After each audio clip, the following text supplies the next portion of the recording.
This is draft season, a rare draft season in studio with Tony Pauline. Tony, how are you, man? I'm okay. A little relieved now that the draft is over. Things going to be a little bit easier than the past couple of weeks, but it was an eventful 3 days, wasn't it? Yes, it was an eventful 3 days. We'll talk about that and a whole lot more right here on Draft Season, brought to you by Moody's, a proud sponsor of the New York Giants and a partner of the Giants. Decode risk, unlock opportunity. Learn more at moodys.com. All right, Tony, we're going to split this into two. We're going to do our NFC first. We're going to do AFC later in the week with a focus on the quarterback position with the whole Shedeur Sanders and Quinn Ewers bit. So we'll do that for you in two parts. This one, the first one will be going up on Monday, which will be the NFC and some general takeaways and some of the best players that are still left on the board. So, Tony, why don't we start here with what were the kind of major themes of this draft as you got through it, surprises and kind of other things that you were thinking about as we went along? Well, the major theme in the media obviously was the Shedeur Sanders precipitous drop down draft boards. But I think overall for me, I was surprised the running backs went later than they did, in the sense that I expected a ton of running backs to come off the board late in round 2 through the third round. We saw a lot of those third round backs end up as day 3 picks. I also think that we knew that the cornerback class was not a good one, and I think that bared itself out. I mean, the cornerbacks went later than expected. A lot of the guys you expected to come off the board weren't drafted. There were some names that you didn't expect to be drafted, you thought were free agents, that were taken late in day 3. I think the overall theme is, when I broke it down, when I looked at each team, there's no team out there that I think had a head-scratching draft. There was no really bad drafts. I agree with you. As far as what I could see. And I picked and I looked hard because I had to write an article about the teams who did well and the teams who did poorly. And Tony loves killing people. Like, that's his favorite thing to do. Really. He wants to put people over the coals. He wants to beat them. That's what Tony loves to do. I'm very conservative, let's say that, I'm kidding, in my entire life. But there weren't any bad drafts where you're like, wow, what the heck was this team thinking? You could have said, well, maybe why didn't they address this position, which we'll get into, or these areas. I think all the teams came out of it pretty good. Now, whether that's the result of the fact that this was a mediocre draft and, there were a lot of second-round picks and third-round picks, or whether, they're just decided to kick into gear. I was surprised with some of the day 2 picks. There were some guys selected in day 2 who I thought were more undrafted free agent types, but those things happen. And we're going to go class by class here in terms of team by team. Again, I mentioned we'll do the NFC today. We'll start out west, work our way east. So let's go to the Arizona Cardinals first, Tony. Walter Nolan gets to pick 16. Makes sense. Good selection. They needed help on the defensive front. Will Johnson, cornerback out of Michigan, dropped all the way to the middle of the second round. Can't argue with the value there. Jordan Burch, I think we both expect him to be a third-round type of pick. That's where he goes. The defensive end outside linebacker out of Oregon. Cody Simon, linebacker out of Ohio State. He's one of your favorites. You're a big Cody Simon guy. Yep. In the 4th round. Denzel Burke, his teammate, the cornerback in round 5. And then Hayden Conner and Kitten Crawford out of Nevada, who actually has a good size testing thing. I think that's a good promising pick in round 7. Right. I think overall, Big Ten flavor in this when you look at it. Michigan, Oregon, 2 Ohio State guys. Walter Nolan could be tremendous value with the 16th selection. He's a playmaker. He's a good system fit. Just has to get a little bit bigger and stronger.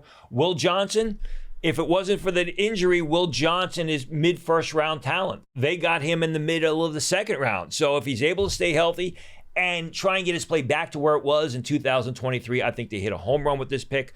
Jordan Burch, another guy. He struggled with inconsistency and injury throughout his career, first at South Carolina, then at Oregon. If he's ever able to pull it all together, this is another potential home run.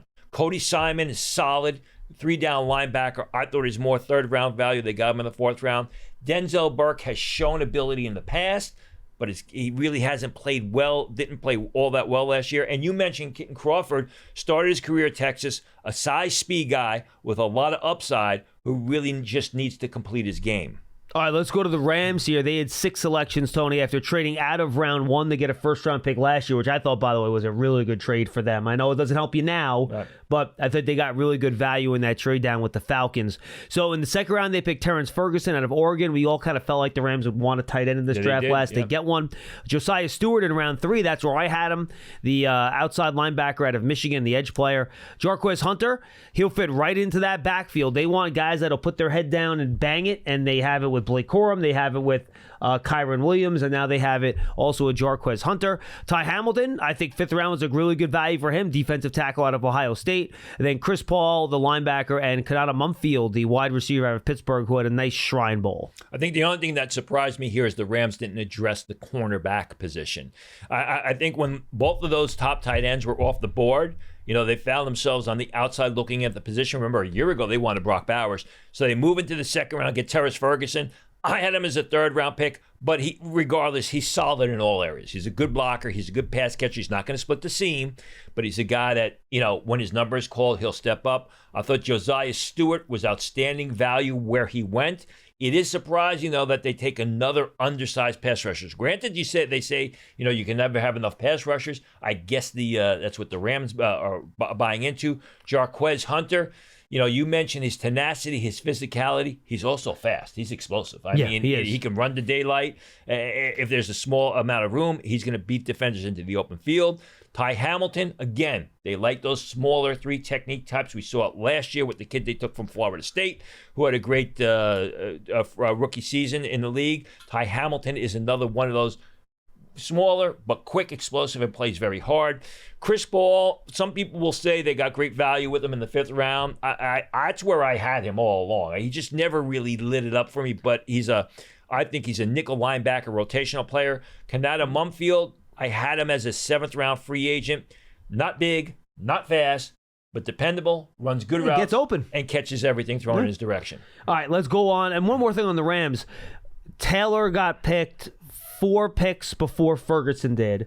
But they did pick Ferguson over Arroyo, which I thought was interesting. Right. But I think McVay wants more of a 2-way tight end, and I think that's why they wanted Ferguson, right? They've always had on the roster. Yeah, a guy that can block. I think Ferguson has probably a little bit more blocking potential than Arroyo. All right, let's stick in the NFC West. Let's go to the Niners. 11 picks in this draft for the 49ers, and they're going to have same thing next year because they lost a lot of free agents. They're going to keep racking up these comp picks, and they're going to have to make the most of these picks, Tony. And I think they did with some of these selections. Curious to get your take. Michael Williams at 11, good value out of Georgia. Alfred Collins in the 2nd round. I thought maybe he was a later 2nd round, early 3rd round pick, but he's certainly a big body that can help you stop the run at defensive tackle. Nick Martin out of Oklahoma State in round 3, along with Upton Stout, the corner out of Western Kentucky. I love the CJ West pick in round number 4. I think that's really good value. I'm not sure there's much difference between him and Alfred Collins, to be honest with you, with the way I had those 2 guys ranked. Jordan Watkins, wide receiver, Ole Miss, also in round 4. Pair of round 5 picks. I know you love the Jordan James selection there at running back. He'll back up Christian McCaffrey. Marquise Sigley out of Kansas State, also in round 5. And then Indiana quarterback Curtis Rourke, I think a good developmental spot for him with Kyle Shanahan around 7. Iowa guard Connor Colby, and then Junior Bergen, the wide receiver out of Montana. We knew they wanted defense going into the draft because they lost a lot of free agency. They also cut some guys, which was surprising. They got the guy that they wanted, Mikael Williams. They had been on the phone looking to trade up into the top 10 to get Mikael Williams. When Carolina took Ted McMillan, when the Saints took the offensive lineman Kelvin Banks, Williams fell in their laps. Very happy, great system fit, as is Alfred Collins. I would agree with you. I had Collins as a 3rd-round pick. But, we've seen with the Javon Kinlaws of the past, they like those athletic, quick, explosive defensive linemen. Collins has just got to learn to play to his size. Nick Martin, I love the pick. I had Nick Martin as a third round selection. He is an explosive, fierce, violent, one-gap defender who goes sideline to sideline and plays with great speed. Upton Stout, we saw him at the Senior Bowl. Is he a corner? Is he safety? He's a dime back. I thought it was a little bit early. CJ West, I'm with you. I had him a little bit later in the draft, but that's your gap occupier. That's the guy who's got great size and great strength and will free things up for the other players on the defensive line. Big fan of both receivers that they took. Jordan Watkins from Ole Miss in the 4th round and Junior Bergen of Montana, who no one talks about. Bergen is a smaller guy, exceptionally quick, runs great routes, can also help as a return specialist. You mentioned my fondness for Jordan James. I thought Curtis Rourke was an excellent pick in the 7th round. Yeah, I'm with you. He's got they hit a home run with Brock Purdy in the 7th round. Why not Curtis Rourke? You don't need him to play. He's coming off that torn ACL, which he played with all of 2024. He improved his game playing with the injury last year at Indiana, and he's shown Curtis Rourke he has the tools, and when he got good coaching, he elevated his game, so I think that was an outstanding selection by him. All right, let's go to the Seattle Seahawks, Tony. 11 picks for them. You nailed that Gray Zabel pick. Whoever gave you that information, you've been all over that for almost 2 weeks. Good job out of you. They pick him at 18. Nick Emenwari, the safety out of South Carolina. I thought good value pick for him at 35. Second rounder. Elijah Arroyo, another second-round pick. Seahawks had a lot of picks in this draft, folks. I thought good value pick for him at 50. Jalen Milroe. Good developmental quarterback in round 3 to go behind Sam Darnold. I like that fit for him and for the team. Riley Mills, and this is all 5th round, 3 5th-rounders now. Riley Mills, the defensive end, Notre Dame. Love the Torrey Horton value in round 5 out of Colorado State. I think he's a chance. He could start for them this year. If you look at their depth chart, Tony, if him starting is not out of the question for me. Robbie Oots, he's tight end, right, out of Alabama. Somebody fullback, made a mistake on maybe they think they have him as a fullback, huh? That's why he's listed as a running back here. All right. Then in the 6th round, Bryce Cabeldue out of Kansas. Then they get Damian Martinez in round 7. Man, offensive tackle Mason Richmond of Iowa. And then Ricky White out of UNLV, who's a nice little receiver who had a nice little Shrine Bowl. I mean, Zabel, like you said, I knew that they wanted him. They took him, versatile lineman. They need a lot of help on the offensive line. And Zabel can play multiple positions. Listed him as offensive guard, was a tackle at North Dakota State. Some people project him to center. Nick Emenwari, listen, this is a franchise that had great success with an oversized safety by the name of Cam Chancellor. Nick Emenwari is bigger, and he's more physical, and he's more athletic than Cam Chancellor. So they hope they hit lightning in a bottle twice. Elijah Arroyo was one of my favorite tight ends. I've gone on record saying I believe he will be one of the better tight ends to come from this class. More of a pass catcher, down the field guy. Jalen Milroe, could he end up in a better spot? Jalen Milroe has all the physical skills you want in a starting quarterback. He just needs a lot of work. And the Seattle Seahawks, as we've seen, have been able to develop quarterbacks, whether it be Russell Wilson, whether it be Geno Smith. They've got the ingredients there, and I think Jalen Milroe ended up in a great spot. Riley Mills, thought it was a little bit early off the injury, but he's the type of player you want in the locker room and on the field. Torrey Horton, they needed help with receivers. They lost a lot of receivers, traded DK Metcalf, had cut some guys. Horton, I would agree with you, can line up as a slot on or a third receiver on Sunday. Cabeldue, another interior lineman. I think he's going to surprise. We saw him at the Shrine Bowl. He was a solid player throughout his Kansas career and then had a real good pro day. Damian Martinez was one of the steals of the draft. I think injury and some other issues led to his fall into the 7th round. But again, Seattle has had success with these bigger, explosive running backs in the past. I think Martinez is one of those guys that they'll have success with. Yeah, trapped behind a couple of good young backs right now, but we'll see if that depth chart opens up at some point in Seattle. Just a couple notes on the West before we go to our next division here, Tony. I thought Seattle probably had the best draft of this group. I thought they were really good. The Rams, I thought, made a really nice trade, even though that reduced their draft class this year. I thought they got some good players. I was surprised the Niners didn't walk away with some type of offensive tackle at some point in their class. I thought they could use one of those. And I was surprised the Cardinals did not wind up with a wide receiver at some point in the draft, too. I thought they could use help with that spot. Yeah, I had them taking a receiver in my mock first-round draft. I think the Niners, I'm surprised that they didn't take a corner at some point in the 7 rounds, and especially with all the picks that they had. And the Seahawks, I would agree with you. You look at Zabel, you look at Emenwari, you look at Arroyo, you're looking at 3 potential starters right there. Horton, a guy you expect to produce as a rookie. And, Jalen Milroe, is he their quarterback of the future? If not, and they are able to produce him, you got a chip to trade, as the New England Patriots did under Bill Belichick all those years. Absolutely. All right, let's go to the NFC South now, Tony. We'll start with the Atlanta Falcons. They do not have a lot of picks here. They didn't have a lot of picks coming in. They had even fewer picks coming out. Yeah. So Jalen Walker in the first round. They end up trading next year's first-round pick to move up to 26 to select James Pierce, so a couple of edge players. Xavier Watts, end of round 3. I thought that was a nice value there at pick 96, the safety out of Notre Dame. Then another safety at pick 118, Billy Bowman out of Oklahoma. He'll play the slot a little bit too. And then Jack Nelson, offensive tackle, Wisconsin. Look, I'm always leery about trading your next year's number one pick, Tony, because you never know what your record's going to be and how your season's going to go. A lot of times, if it's not for a quarterback, I won't even consider doing it. We saw 2 teams do that this year, trading next year's one to move up for a non-quarterback. And look, James Pierce is a very fast, productive edge rusher, but it was a steep price to pay to get back into that first round. We'll see. I mean, they wanted to improve their defense, and you have to say on paper right now, it looks like their defense was improved. Yep. Jalen Walker, why did he fall? I was told, and I wrote in my notes before day 2, that Jalen Walker has a shoulder issue. He may need a surgical procedure, which would set him back. That's why he fell down. People don't know when he's going to be ready. James Pierce was actually the player that Atlanta wanted at 15. But, when they saw the opportunity to move up and get him, they got 2 players. Jalen Walker, who could play linebacker or rush the passer. James Pierce, who is a terrific edge rusher and should only get better as he physically matures and puts on more bulk. I mean, it is a steep price to pay, but if you hit on both of these pass rushers, you're set for the next decade at the position. I thought they double-dipped on safeties. Xavier Watts went around later than expected. Billy Bowman went around later, and they complement each other. Bowman's more of a free safety, sideline to sideline type of guy. Xavier Watts is better between the numbers. Jack Nelson in the 7th round was real good value. A lot of people, including myself, thought that Jack Nelson would be a top 60 pick coming out of his sophomore season. His game is kind of leveled off. Played left tackle at Wisconsin, projects to the right side. You get a guy like that in the 7th round. Don't know if he makes the roster, but at very least, practice squad player. All right, let's go to the Carolina Panthers. Tony, they had 8 picks. Tedero McMillan, T-Mac at pick number 8. I thought they'd go defense there, but they addressed defense shortly. Right. But again, I thought McMillan was probably, grade-wise, that was the right selection there. Nick Scorton out of Texas A&M at pick number 51. I think good value there at pick 51 for Scorton.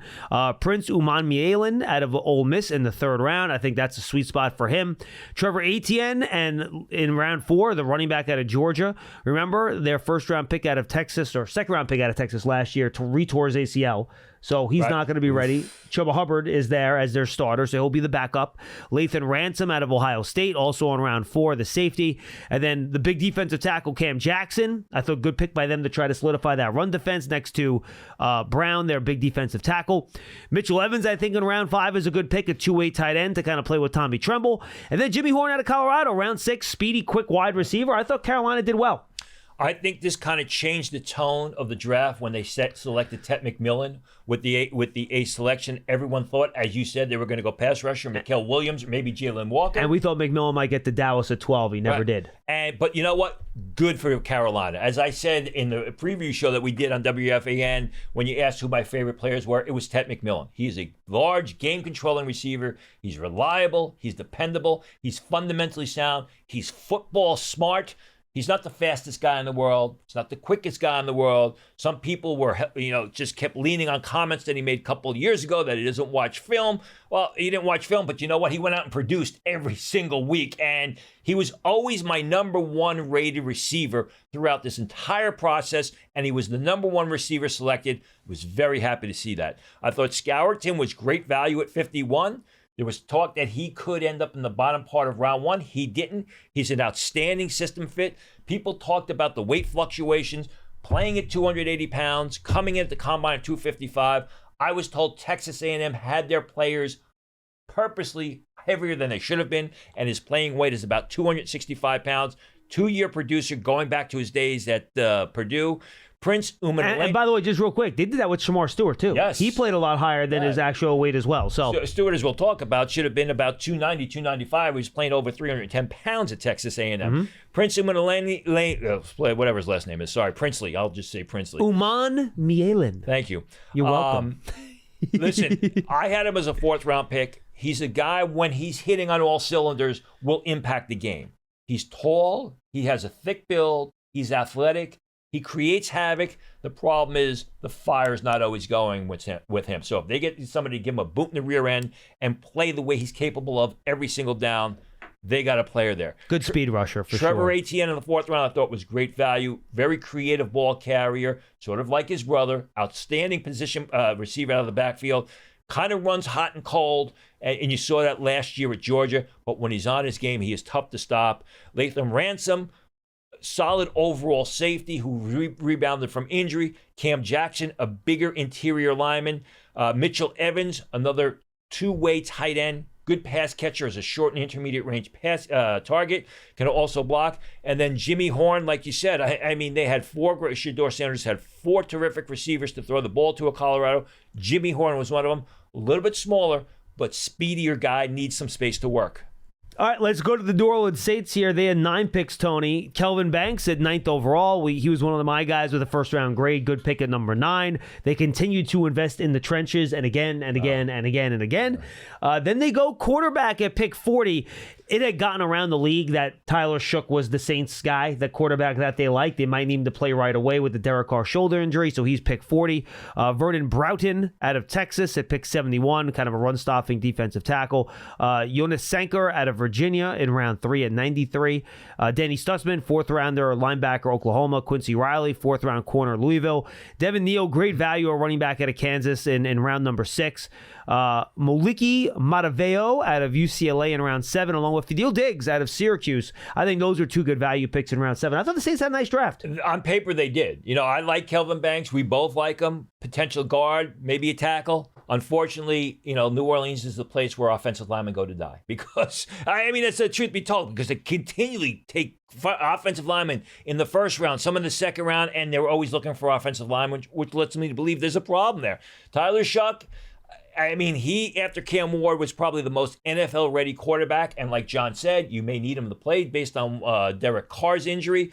But the fact is this, is we don't know which Tyler Shough we're getting. Are we getting the Tyler Shough in 2024? If so, good for the Saints. If we see the inconsistency in the injured quarterback that we saw at Texas Tech for 4 years, that's going to be a problem. Vernon Broughton was selected probably a round earlier than I thought, but he's a big, athletic interior guy. Jonas Sanker had been moving up draft boards. We saw him at the Senior Bowl, made some nice plays, can play a free safety position, not a liability in coverage. Danny Stutzman is a 2-down run-defending linebacker who fell because of injury concerns. Quincy Riley, I thought he went right where he should have gone. He's more of a nickel back. Devin Neal, John likes him a lot. He's big, he's fast, runs with a bit of an upright style as far as I'm concerned. He does. That's fair. Mataveo Moliki Mataveo, the tight end out of UCLA, he's efficient. He's good, but he's not fast and he's not super athletic. Can't say that for their 7th-round pick, Fadil Diggs. I love this kid. I thought he was a 4th-round, 5th-round value all along. He's fast, he's explosive. Texas A&M, as well as Syracuse, he's all over the place making plays. I thought that was an outstanding selection. All right, let's go to the Buccaneers. Only 6 selections in this draft, Tony. They do not have a 6th-round pick, otherwise 1 pick in each round. Emeka Egbuka, a nice player, but a wide receiver in round 1 when you already have Mike Evans and just re-signed Chris Godwin. Round 2, Benjamin Morrison. I love watching his phone call. He was very emotional that he got drafted by the Bucs. Yeah, he was crying, talking to the Bucs. Jacob Parrish out of Kansas State, corner in round 3 at pick 84. David Walker, the kind of misshaped edge rusher, for lack of a better term, out of Central Arkansas. Elijah Roberts out of SMU, who I think has potential to be a really nice edge rusher. Yep. And then Tez Johnson, my guy, 7th round out of Oregon. I was happy he got drafted. You know, the Egbuka pick surprised a lot of people, even the Egbuka camp, because they had not spent a lot of time with him. He had not done a visit with them. There were not been a lot of calls. So when I spoke with them, they were even surprised about that. But you know what? Mike Evans can't go on forever. I mean, they got to start to get some guys in there to replace Mike Evans. I think Egbuka, he's efficient. He's reliable. I'd like to see him take the next step. Obviously, the Bucs and the league thought, he could, because he was going to be a 1st-round pick. Benjamin Morrison, a lot like Will Johnson. I mean, the injury was the main concern, which pushed him down, as well as the fact he didn't play as well in the beginning of 2024 as he had the previous year. Listen, a year ago, if we were going to preview the 2024 5 draft at the end of 2024, Benjamin Johnson, as well as Will Johnson, is a potential top 10 pick. Jacob Parrish had been rising up draft boards. I had him as a 3rd-round choice. Smaller guy, but well-built, and he's explosive. John talked about David Walker, the Central Arkansas edge rusher who we saw at the Senior Bowl, who could not be stopped. He was great there. The only reason he didn't go earlier is he's 6'1" and change and doesn't have great growth potential. Elijah Roberts is sort of the same type of edge rusher. Not the biggest guy in the world, but athletic, explosive, can bend the edge, change direction, and make plays in backside pursuit. Tez Johnson, I think Tez Johnson probably has a chip on his shoulder. He probably felt he should have gone in the middle rounds. He's a smaller guy. He didn't run as fast as everyone thought. We all thought he was going to be a 4.35 guy. He runs a 4.51 guy. But you know what? He's football fast. Yeah, if you watch him on tape, he runs away from everybody. He can separate from defenders, and basically he's fast when he's on the football field, which is all that matters. All right, let's go to the NFC North here, Tony. Let's go to the Bears first. 8 selections for them. Colston Loveland in round 1. Luther Burden in round 2. I don't think you can complain about the value, but I am surprised they went for 2 weapons early, already with DJ Moore and Roma Dunze on the roster. But heck, they want to get players around Caleb Williams. I get where you're coming from. Then they add an offensive lineman out of Boston College, Ozzie Trapelo, to help protect Caleb Williams, right tackle, not a left tackle, which is interesting. Shamar Turner, the defensive tackle out of Texas A&M, with their second round pick. I thought pretty good value there. Ruben Hippolyte, the second out of Maryland in round number 4, one of the surprises of the draft. Zoff Frazier, the corner out of UTSA, University of Texas San Antonio. He was at the Shrine Bowl. We saw him there. He did pretty good there. Luke Newman, Michigan State guard. I think he was at the Shrine Bowl too, if I remember correctly. Sure was. And then Kyle Monangai out of Rutgers, who, look, I just think round 7, he doesn't have the physical traits, but if you watch him, he could play running back. He's a good player there. The Bears need a guy to go with DeAndre Swift. So I think overall, I think the Bears, again, I was surprised they went 2 weapons early with their first 2 picks, but it's hard to argue with the value. Yeah, I'm not. And I wrote about this at the Combine. Ben Johnson was going to bring his type of players in and basically start to build around Caleb Williams to hopefully get Caleb Williams up to the level they think he deserves to be. Colston Loveland, I am not surprised he went before Tyler Warren. I didn't have him going before Tyler Warren in my mock, but if you read anything I reported from the Combine, teams had him rated higher than Tyler Warren. I had him rated higher than Tyler Warren, and teams had Colston Loveland graded as a top 12 pick.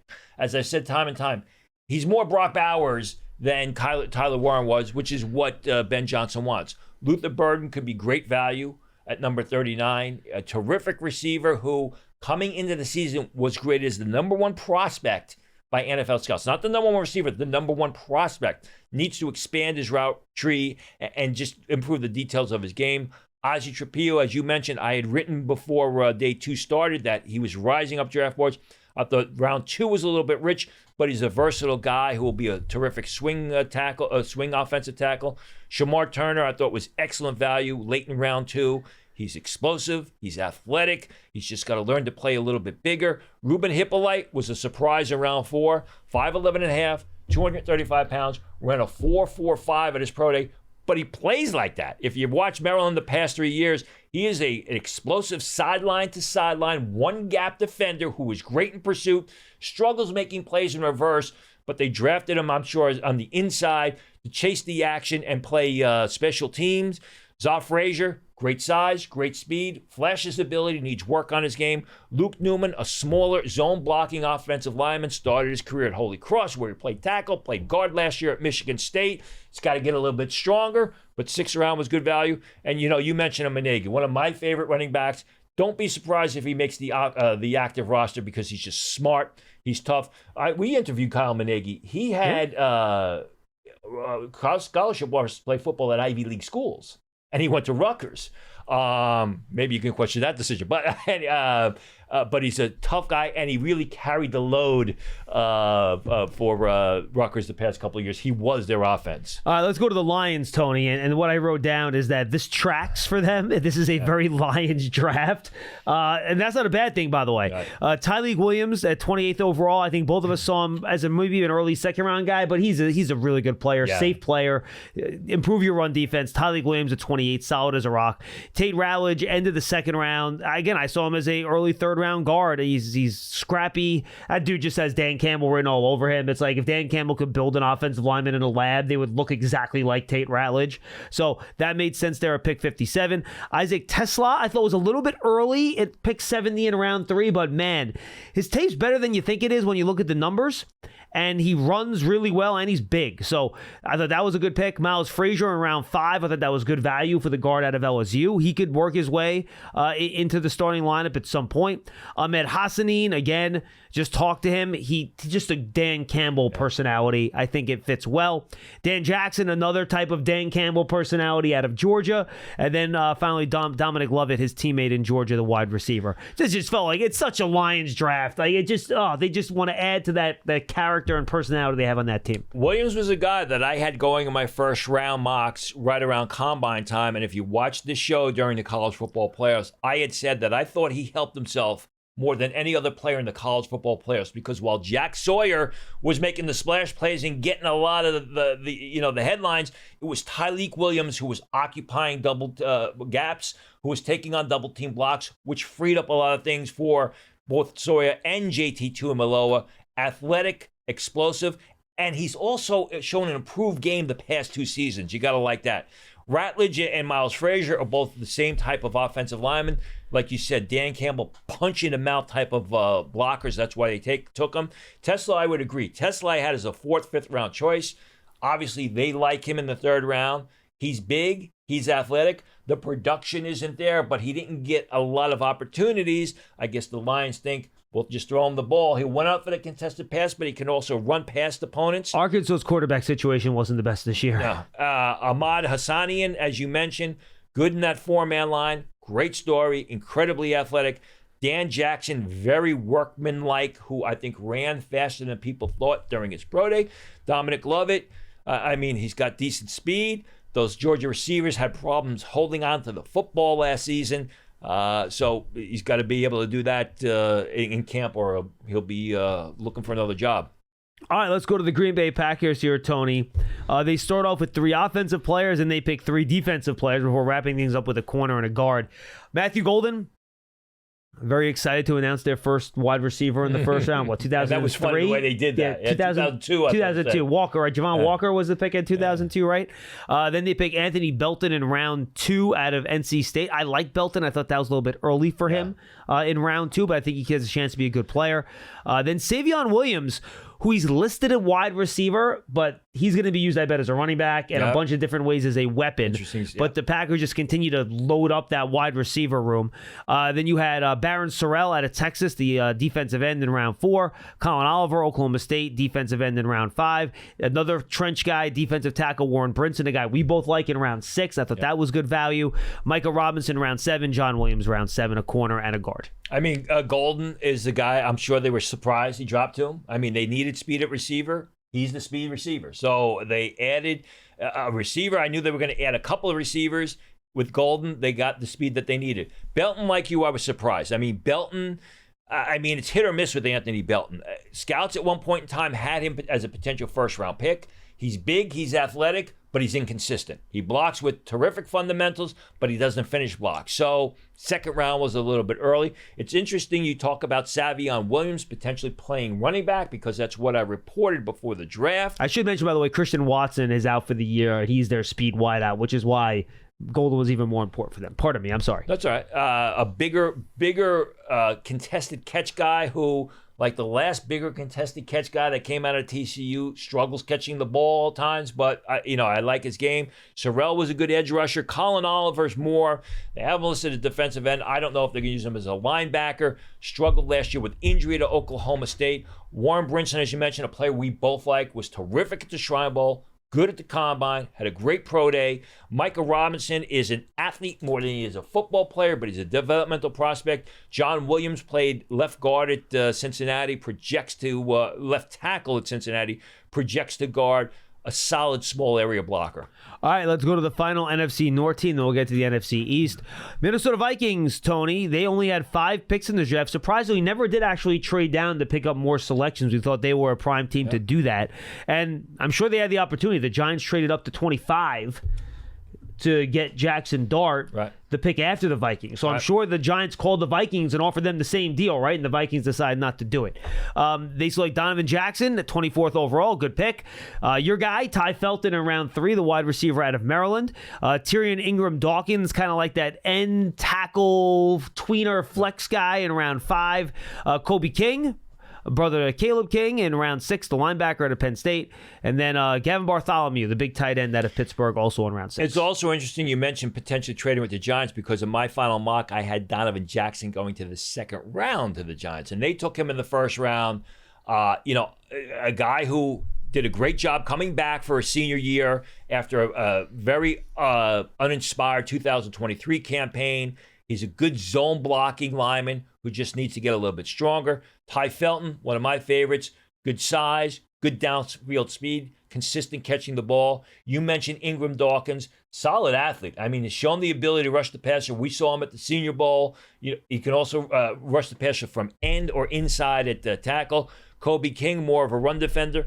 Gavin Bartholomew, he looks the part, but he doesn't always play it. I don't know whether that's because of the system or the quarterback play at Pittsburgh, which was uninspired last season, but he's got some upside. I am surprised they never addressed the cornerback position at any point with their selections. Okay, now let's go to the NFC East, Tony. Let's start with the Dallas Cowboys. I'm just going on the order of my list here, folks. We mentioned Tyler Burke a couple times already. He was their pick at 12.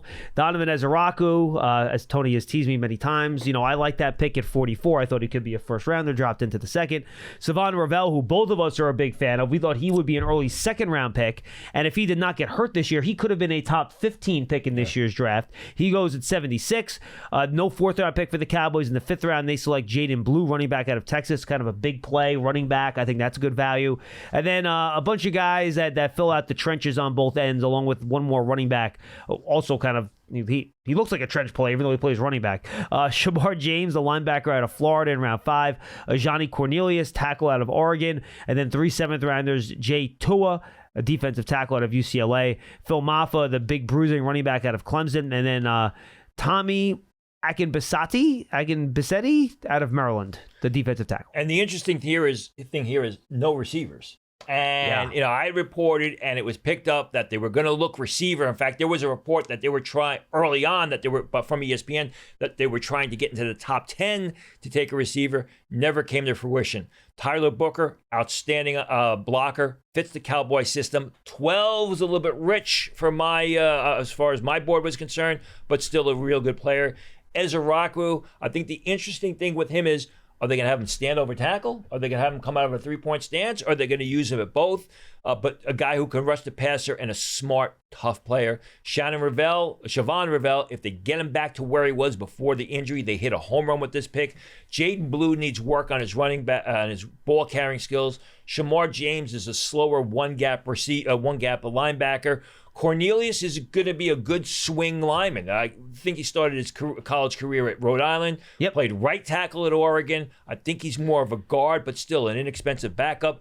Jay Toya is a big-bodied interior defensive tackle who has to learn to play big football. Phil Maffa is your short yardage ball carrier. And then Tommy, I'm not even going to try and say his last name, has shown us athleticism, has shown some flashes, but just needs to develop his game. I think the interesting thing here is I was told and I reported that the Cowboys could look defensive line with their first-round pick. They didn't do it, but they did take 3 defensive linemen throughout their 9 picks. Yeah, and Ezeraku, and then the Jerry Jones said, or Stephen Jones, I forget which one of them, one of the Joneses, said after the first round that they had a player with a first-round grade still left on their board. It could have been Ezeraku, for all we know. So they ended up getting one of those guys in round number 2. And, they kind of teased the fact that they had trades lined up and stuff like that. So we'll see if they make a trade for a veteran wide receiver now, which sometimes do pop loose after the draft as teams draft a bunch of wide receivers. So we'll see if that comes to fruition at all. All right, let's go to the New York Football Giants,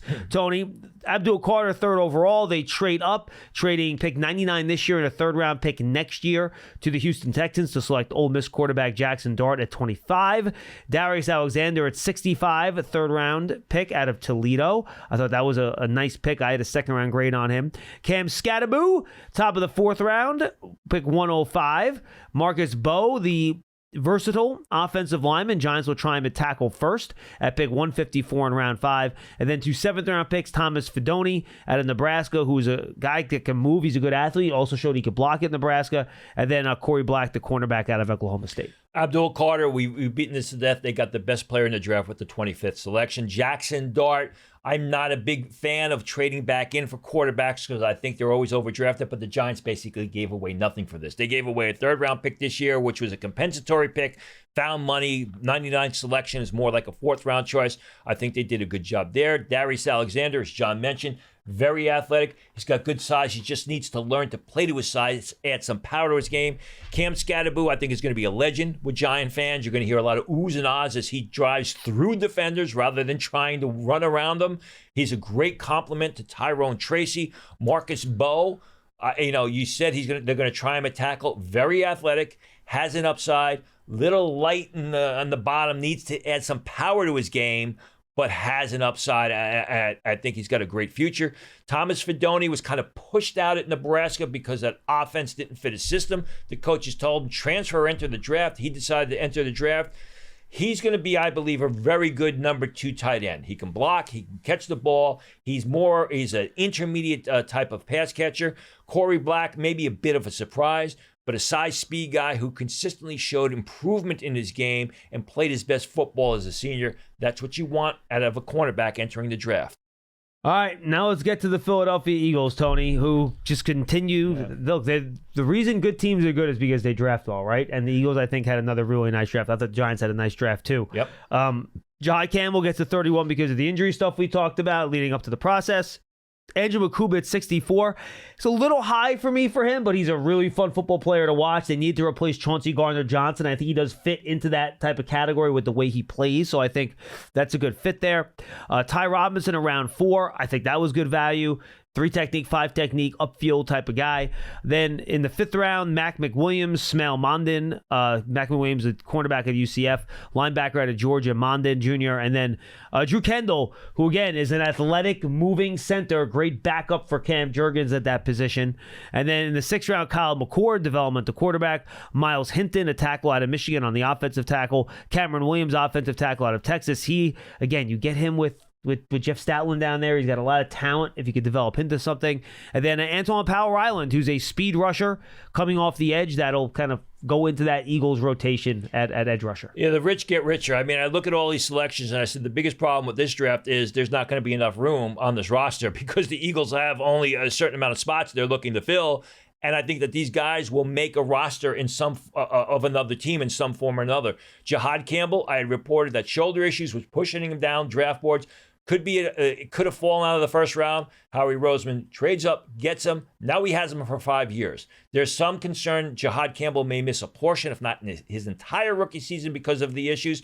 But Howie Roseman, you saw what Landon Dickerson, is willing to roll the dice on these guys, and it usually comes up, double six of snake eyes. I don't know. I'm not a gambler, whatever they call it. Andrew Makuba, I thought is a really good player. I had him as a 3rd rounder. He goes late second round, sideline to sideline safety with good ball skills. Ty Robinson, one of my favorite players throughout this entire process the past 2 years. Line him up on the inside, line him up on the outside. He can play 3 downs, rush the passer, smart, tough. He's got some growth potential. Mac Williams, a bigger corner who showed a developing game last year. Schmeelk Mondin, smaller linebacker, but very good in all aspects of the game. Drew Kendall, you mentioned his athleticism. You mentioned his football intelligence. You didn't mention his bloodlines, the son of Pete Kendall. Yep. I think he's got an outstanding future. Kyle McCord, definite developmental quarterback. I think they were looking for Shedeur Sanders. Kyle McCord's got better physical traits. He was the best deep thrower at the combine. He's just got to learn to move his head a little bit quicker and stop staring down the primary target. Miles Hinton, another guy with good bloodlines, athletic tackle. Cameron Williams, like you said, you get him in the 6th round. I don't know if they're going to try and put him in your reserve this year or what. If you get Cameron Williams to play consistently the way he played the first 4 or 5 games this year, you hit a home run. And Antoine Powell-Ryland, the type of pass rusher that the Eagles have success with. Small, but quick, explosive, and can bend the edge and wreak havoc. No question. All right, let's go to the Washington Commanders here, Tony. Just 5 picks. The Marshawn Lattimore trade last year, the Deebo Samuel trade last year. No 3rd-round pick, no 5th-round pick. Josh Connolly, end of round 1, offensive tackle. We'll see where he fits in there with Laramie Tunsil as their left tackle. Trey Amos, end of round 2, cornerback out of Ole Miss. They needed help at that position after letting go of Emmanuel Forbes, their 1st-round pick 2 years ago at that spot. Good value there. They wanted to add some help in wide receiver for their quarterback, Jalen Lane, out of Virginia Tech in round 4. And then round 6, Kane Medrano, the linebacker out of UCLA. And then in round 7, I think a sleeper pick here, Ja'Cory Krosky-Merritt, who was great at the Shrine Bowl when we were there. Right. Fast, speedy guy. Austin Eckler is still in their contract, but he's getting on the wrong side of 30. That could be a nice replacement for Eckler as we move down the road here. Surprised they didn't take an edge rusher, which was an area that I know coming in the draft they wanted to address. Connolly, one of my favorite offensive linemen, multi-purpose, can play guard, can play tackle. Like you said, it'll be interesting to see where they line him up. I had him as my number 1 blocker. The fact is, you got Jaden Daniels there. You better be able to protect him. Trey Amos fell because of injury concerns. There were a lot of injury red flags leading up to the draft, which is why he fell the way he did. But a developing cornerback whose game really took off last year at the Ole Miss. Jalen Lane, a speed receiver. Kane Medrano, smart, incredibly athletic, tough. I got to speak with him. Actually, he came up and spoke to me at the Shrine Bowl, was incredibly impressed with him. More of a nickel linebacker, a special teams guy. Ja'Cory Krosky-Merritt, as you mentioned about him, I think he transferred from Alabama State. Was injured last year, only played a couple of games at Arizona State, didn't get a large workload, but has some physical skills and has some upside. All right, Tony, that's the NFC. Any closing thoughts before we wrap this sucker up? No, I mean, really, no bad drafts. I think a lot of these teams help themselves. I think in the case of the Eagles, that's why they're always competitive. You saw what Howie Roseman did. I think the Bears really helped themselves and will make themselves contenders in the NFC North, which is going to be one of the toughest divisions, if not the toughest division in that conference. That's draft season presented by Moody's, a proud partner of the New York Giants, uniting the brightest minds to turn today's risk into tomorrow's opportunities. Learn more at Moody's.com. Check it out later in the week. We'll have the second half of this, our look at the AFC, as we continue forward with draft season from the Hackensack Meridian Health Podcast Studio. Keep getting better. For Tony Pauline, check out his work at Sportskeeda. I am John Schmeelk. We'll see you just in a couple days for the second half of our draft review right here on Giants.com, the Giants mobile app, your favorite podcast platforms, and the Giants YouTube channel.